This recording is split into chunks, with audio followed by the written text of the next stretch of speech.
রাজতন্ত্রী দেশের শাসককে সাধারণত রাজা বলে। রাজা শব্দের প্রতিশব্দ শাহ, সুলতান, সম্রাট, নবাব ইত্যাদি। রাজারা সাধারণত বংশানুক্রমিকভাবে শাসন করার সুযোগ পান। শাসনের এই প্রথা প্রায় ৭-৮ হাজার বছর আগে সূচনা হয়। বর্তমান শাসন ব্যবস্থায় বিশ্বের অনেক দেশে রাজতন্ত্র বা অলংকারিক পদ হিসেবে রাজা রানীর পদটি টিকিয়ে রাখা হয়েছে। সেসব দেশের মধ্যে যেমন সৌদি আরব, যুক্তরাজ্য, Morocco, Brunei, Cambodia, Thailand, Belgium, Denmark, Spain, Netherlands অন্যতম।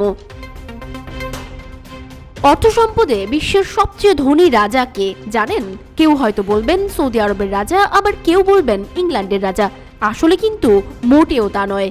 বিশ্বের ধনীতম রাজার সম্পত্তির পরিমাণ কিন্তু সৌদি বা ইংল্যান্ডের রাজার থেকেও অনেক বেশি। বিভিন্ন সংবাদ মাধ্যমের প্রতিবেদন অনুসারে থাইল্যান্ডের রাজা মোহা ভাজিরালঙ্কর্ন হলেন বিশ্বের ধনীতম রাজা। তার থেকে বেশি ধনী রাজা বর্তমানে আর কেউ নেই। ২০১৯ সালে বাবার মৃত্যুর পরে সিংহাসনে বসেন তিনি। রাজা মোহা ভাজিরালঙ্কর্ন দশম রাম হিসেবেও পরিচিত। একাধিক প্রতিবেদন অনুসারে তার মোট সম্পত্তির পরিমাণ $৪৩ বিলিয়ন। বাংলাদেশি মুদ্রায় যার পরিমাণ ৩,৬০,০০০ কোটি টাকা।